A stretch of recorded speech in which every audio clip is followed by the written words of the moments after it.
Halo adik-adik, kembali lagi bersama saya Mr. YV di channel Ayo Sekolah Simak, Ayo Sekolah Fisika, Matematika, dan Kimia. Pada video kali ini kita akan membahas soal-soal persiapan tes masuk perguruan tinggi negeri seperti UTBK atau SBMPTN atau SNMPTN Fisika, dan seleksi mandiri seperti SIMAK UI dan UTU UGM. Oke, kita lanjutkan untuk soal yang ke-131. Jika M merupakan dimensi dari besaran massa, L dimensi besaran panjang, sedangkan T dimensi besaran waktu, maka M kali T pangkat minus 3 merupakan dimensi dari besaran. Oke, dari soal ini kita tahu bahwa dimensi dari energi itu sama dengan M L pangkat 2 T pangkat minus 2. Dimensi dari daya itu sama dengan M L pangkat 2 T pangkat minus 3. Dimensi dari volume itu adalah L pangkat 3. Dimensi dari luas L pangkat 2. Dimensi dari GGL itu sama dengan M L pangkat 2 T pangkat minus 3 I pangkat minus 1. Maka kita bisa dapatkan dimensi dari energi per volume itu sama dengan M L pangkat 2 T pangkat minus 2 per L pangkat 3 atau sama dengan M L min 1 pangkat minus 1 T pangkat minus 2. Kemudian dimensi dari daya per luas, persatuan luas itu adalah ML pangkat 2 T pangkat minus 3 per L pangkat 2. Kita dapatkan dimensi dari daya persatuan luasnya adalah M kali T pangkat 3. Maka M kali T pangkat minus 3 merupakan dimensi dari besaran daya persatuan luas. Jawabannya B. Oke, kita lihat soal yang ke-132. Sebuah mobil sedan dipacu agar dapat menyeberangi jurang parit seperti gambar di bawah. Percepatan gravitasi setempat 10 meter per second kuadrat. Agar dapat menyeberangi parit, laju mobil harus. Untuk menyelesaikan soal ini, kita pertama tentukan dulu titik acuan. Ya, kita ambil acuannya di dasar parit. Ya. Titik acuan, maka diketahui Y0-nya sama dengan 60 meter. Y sama dengan 40 meter dan X jarak horizontalnya itu sama dengan D sama dengan 30 meter. Mobil mula-mula bergerak pada arah sumbu X dengan kecepatan awal misalnya V0x dan bergerak parabol sampai ke seberang parit. Jadi V0Y nya sama dengan 0. Maka pertama kita gunakan rumus Y sama dengan Y0 plus V0YT min setengah GT kuadrat untuk menentukan waktu mobil sampai di seberang parit. Jadi Y nya 40, Y0 nya 60 plus 0 kali T min setengah kali 10 kali T kuadrat. Nah, kita dapatkan ini jadi 5T kuadrat sama dengan 20. T sama dengan akar 4 ya. Itu sama dengan 2 second. Jadi waktu yang dibutuhkan mobil untuk menyeberangi parit itu adalah 2 second. Maka kecepatan awal mobil paling kecil ya. Kecepatan awal mobil paling kecil atau kecepatan minimumnya adalah V0x sama dengan X per T atau sama dengan D per T sama dengan 30 per 2 atau sama dengan 15 meter per second. Ini merupakan kecepatan minimumnya. Jadi jawabannya B.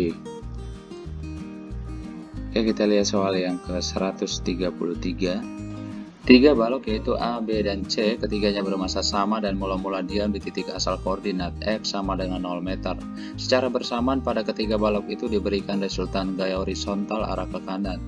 Gaya itu bekerja dari T sama dengan 0 second sampai T sama dengan 4 second seperti pada gambar. Pada T sama dengan 4 second, pergeseran balok dari titik asal secara berurutan adalah XA, XB, dan XC. Maka dari gambar menunjukkan grafik gaya terhadap waktu ya. Grafik gaya F terhadap waktu. T. Luas grafik gaya terhadap waktu ini sama dengan impuls atau sama dengan perubahan momentum, sama dengan delta P. Ketiga grafik ini tidak simetris ya, jadi grafik A, B, dan C tidak simetris.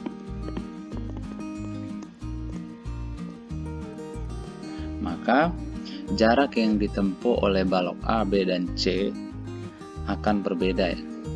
Jadi XA pasti tidak sama dengan XB, tidak sama dengan XC.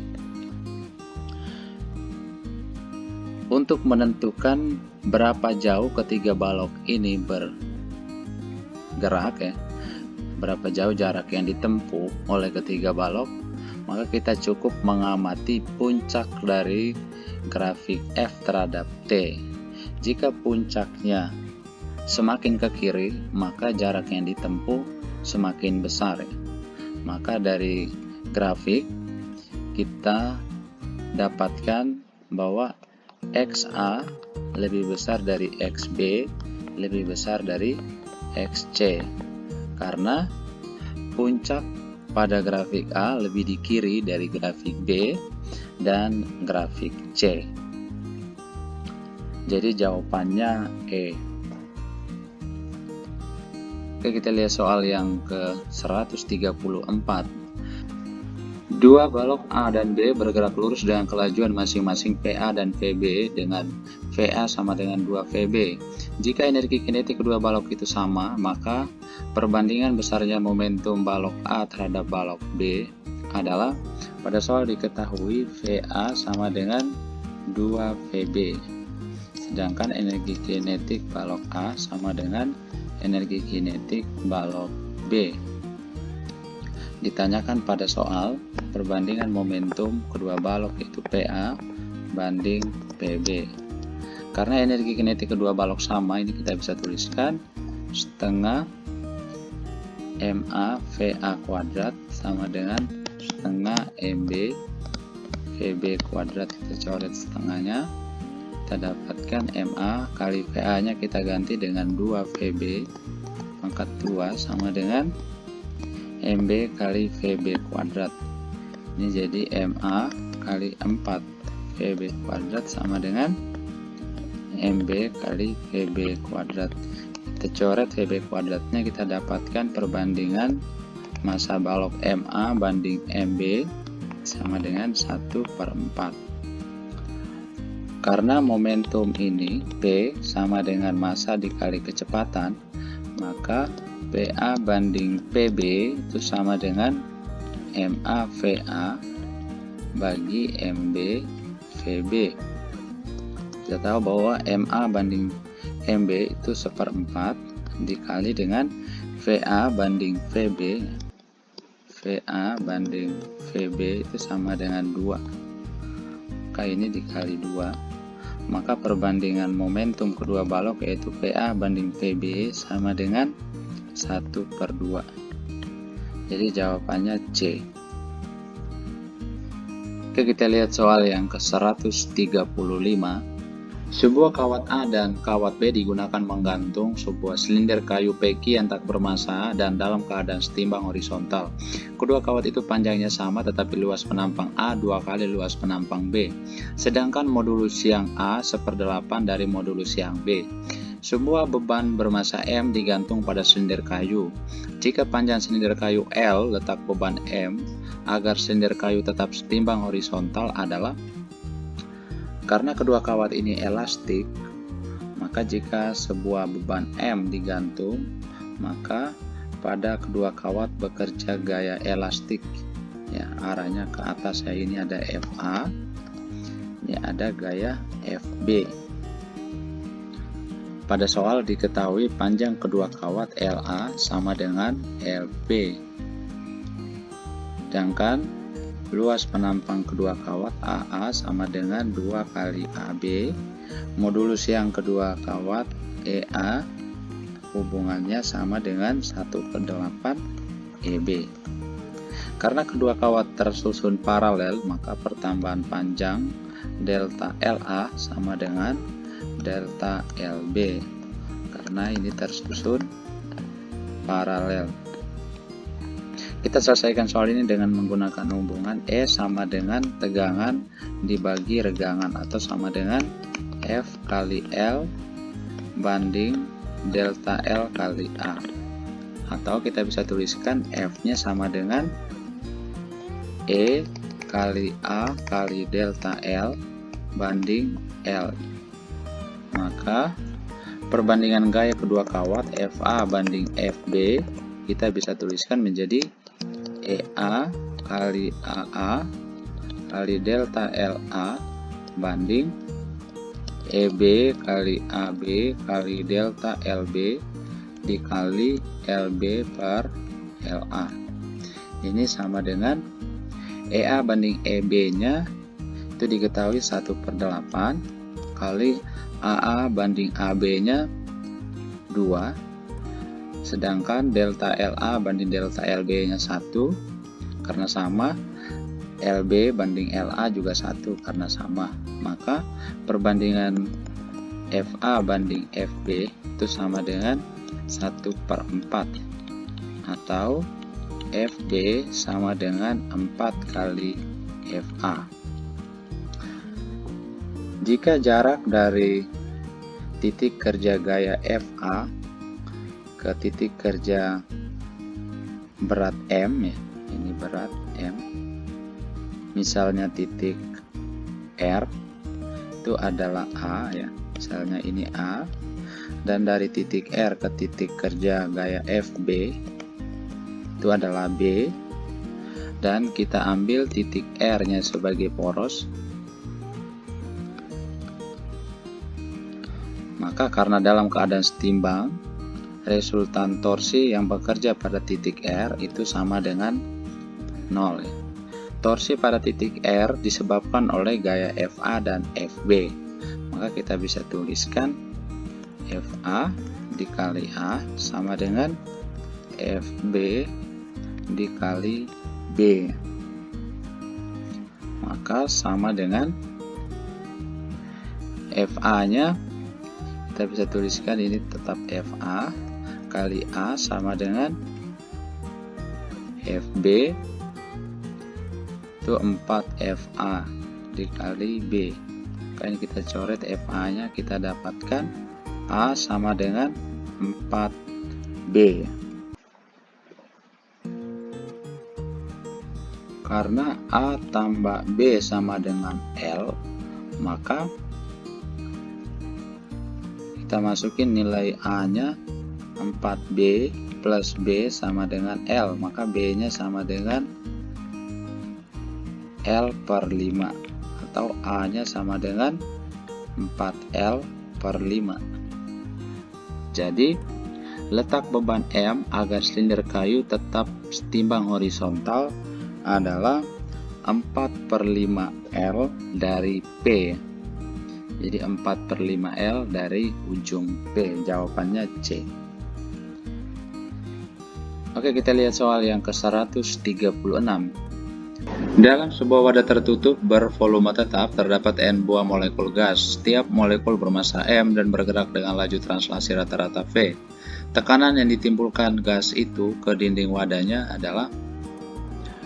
Untuk gas ideal, tekanan dalam wadah tertutup diberikan oleh P sama dengan 1/3 kali M kali V kuadrat rata-rata dikali N per volume.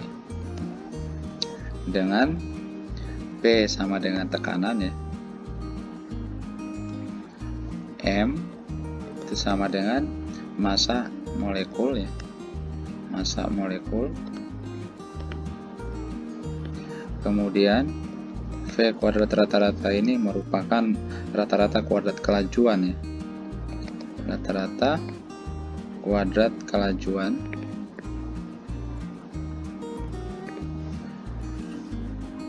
V adalah volume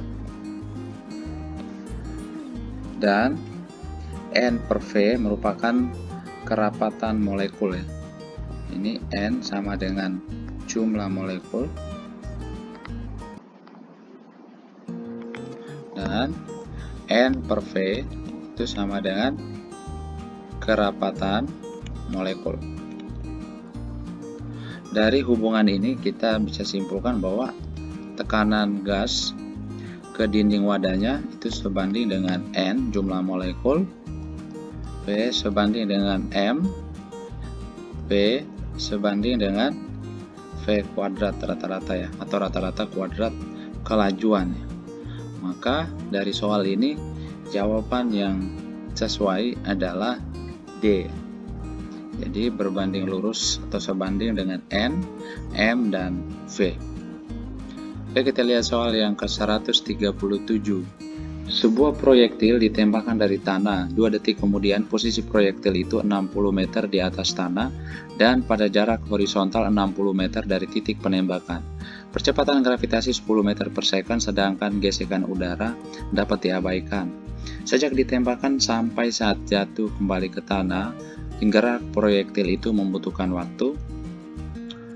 Pada soal ini kita selesaikan dengan konsep gerak parabol ya. Jadi sebuah proyektil ditembakkan dengan kecepatan awal V0 pada sudut theta dan ketika 2 detik kemudian misalnya berada pada titik A, posisi vertikalnya adalah 60 meter, ini sama dengan Y, dan posisi horizontalnya di X sama dengan 60 meter. Kecepatan awal pada sumbu X-nya V0X dan kecepatan awal pada sumbu Y yaitu V0Y. Maka dengan menggunakan hubungan Y sama dengan Y0 plus V0YT min setengah GT kuadrat dengan T-nya sama dengan 2 second. Maka Y-nya 60 meter sama dengan 0 plus V0Y kali 2 minus setengah kali 10 kali 2 kuadrat. Kali ini 60 sama dengan 2 V0Y minus 20. Maka V0Y nya sama dengan 60 tambah 20 per 2 berarti ini 40 meter per second. Kemudian menggunakan konsep X sama dengan V0X kali T, maka kita dapatkan ini 60 sama dengan V0X kali 2 berarti V0X nya sama dengan 60 bagi 2 berarti 30 meter per second. Maka waktu yang dibutuhkan untuk proyektil jatuh kembali di tanah berarti misalnya sampai di titik B itu adalah TB nya sama dengan 2 kali V0Y per G, yaitu sama dengan 2 dikali V0Y nya 40 bagi 10, maka sama dengan 8 second ya. Jadi jawabannya A. Kita lihat soal yang ke-138, sama seperti soal 137, hanya pertanyaannya diukur dari titik awal proyektil jatuh di tanah pada jarak horizontal. Pada soal ini ditanyakan jarak horizontal yang diukur dari titik awal ya, berarti XB. Pada soal 137 kita sudah dapatkan TB-nya, waktu yang ditempuh proyektil dari titik awal O ke titik B itu sama dengan 8 second. Kemudian V0Y nya 40 meter per second dan V0X sama dengan 30 meter per second.